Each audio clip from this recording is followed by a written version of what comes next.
संविधान दिया, धरती अंबर है जब तक नाम तुम्हारा गूंजेगा, भारत का हर बच्चा बच्चा हमेशा तुमको ही पूजेगा, भारत का हर बच्चा बच्चा हमेशा तुमको ही पूजेगा.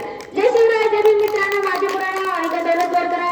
मी महात्मा गांधी विद्यालय तिसऱ्या ते शिकणारी आता नवीची विद्यार्थिनी आहे. सर्वप्रथम प्रतिमेच्या रूपात असलेले डॉक्टर बाबासाहेब आंबेडकर यांना त्रिवार अभिवादन करते. महाराष्ट्राच्या मातीवर माणसाला जगणाऱ्या माणसावर यशस्वीच्या प्रमाणावर राज्य करणाऱ्या राजा म्हणजे छत्रपती शिवाजी महाराज यांना अभिवादन करते. त्यांच्यामुळे जयंती साजरी करायला मिळते. स्त्री शिक्षणाचे प्रथम जनक असलेले महात्मा ज्योतिबा फुले यांना मी विनम्र अभिवादन करते.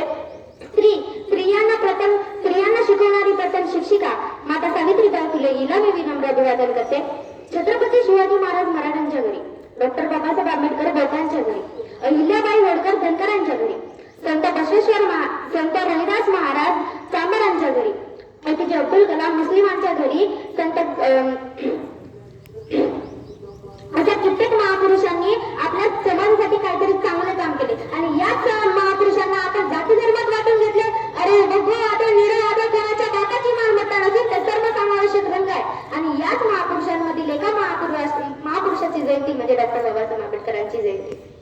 मी हिंदू म्हणून जन्माला आलो हे माझ्या हातात नव्हते, पण मी हिंदू म्हणून मरणार नाही हे मात्र माझ्यात आहे. 1936 मध्ये डॉक्टर बाबासाहेब आंबेडकरांनी मुंबई येथे भाषण दिले. ते म्हणतात, माणूस धर्माकरिता नाही, धर्म माणसाकरिता आहे. जो धर्म तुम्हाला माणूस म्हणून जगण्याचा अधिकार देत नाही, जो धर्म तुमच्या शिक्षणाचा आळ येतो, जो धर्म तुम्हाला पाणी पिण्याची मनाई देतो, जो धर्म तुमच्या नोकरीचा आळ येतो, त्या धर्मात राहायचाच कशाला. डॉक्टर बाबासाहेबांनी विचार केला आणि नागपूर येथे डॉक्टर बाबासाहेब आंबेडकरांनी धर्मांतराचा सोहळा केला आणि बौद्ध धर्माचा स्वीकार केला.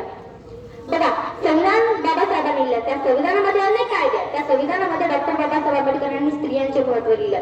जी स्त्री उंबरठ्याच्या बाहेर पडू शकत नव्हती, ज्या स्त्रीला मंदिरात गेल्यावर बुटा ठेवायचा, ज्या स्त्रीला फक्त चूल आणि मूळ पुरतच ठेवलं जात होतं, आज तिच्या समोर भले भले उठून झुकतात. ही आहे शिक्षण आणि संविधानाची ताकद.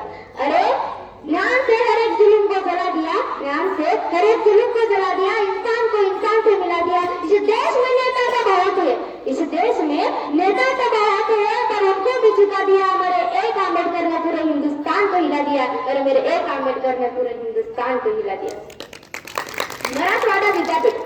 मराठवाडा विद्यापीठाला डॉक्टर बाबासाहेब आंबेडकरांचं नाव देण्यासाठी तब्बल 17 वर्ष आंदोलन करण्यात आलं. 17 वर्ष. आणि 17 वर्षाच्या अथक परिश्रमानंतर डॉक्टर बाबासाहेब आंबेडकरांचं नाव त्या विद्यापीठाला देण्यात आलं. मला कधी कधी प्रश्न पडतो की डॉक्टर बाबासाहेब आंबेडकरांसारख्या विद्वान व्यक्तीचं नाव तुम्ही त्या विद्यापीठाला देत नसाल तर अजून कोणा व्यक्तीचं द्या. 1994 मध्ये डॉक्टर एका महाराष्ट्रातील नामवंत व्यक्तीने ते बोलले होते की ज्याच्या घरामध्ये खायला पीठ नाही त्याच्या नावाने विद्यापीठ कशाला पाहिजे म्हणून.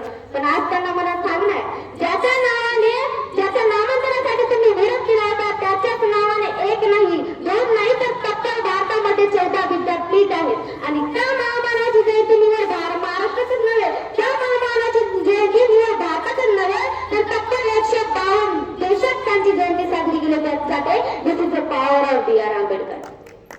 आपल्या बाबासाहेबांनी आपल्याला संविधान लिहिलं, पण त्या संविधानासाठी फक्त आमच्याच समाजासाठी कायदे लिहिले असं नाही, प्रत्येक समाजासाठी डॉक्टर बाबासाहेब आंबेडकरांनी त्या संविधानामध्ये कायदे लिहिले आहेत. सो बाबासाहेब, मला सांगताना अतिशय दुःख होतंय की जो आमच्या हक्काची जी वस्तू आहे त्या हक्कासाठी आम्हाला आंदोलन करावं लागतं. महाबोधी घ्या, त्याच्या हक्काचं असून सुद्धा आम्हाला आंदोलन करावं लागतं. सुजातदादा आंबेडकर म्हणतात, ही जी लढाई आहे ही लांबची लढाई आहे. ही लढाई कोणत्या एका पक्षाची नाही, ही लढाई कोणत्या एका संघटनेची नाही, ही लढाई कोणत्या व्यवस्थेची नाही, ही लढाई त्या विचारांची आहे, त्या विचारांनी आमचे हक्क अधिकार न्याय डावळले.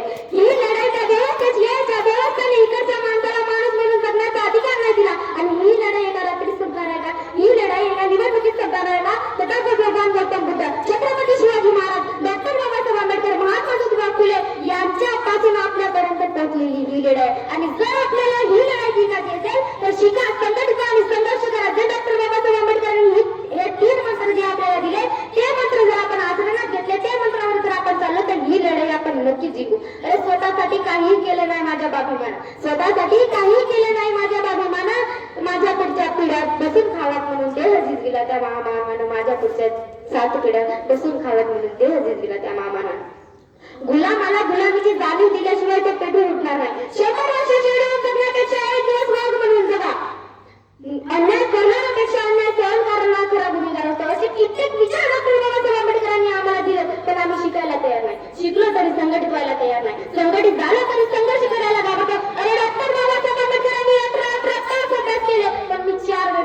आघात करायला तयार नाही. मग क्रांती कशी होणार?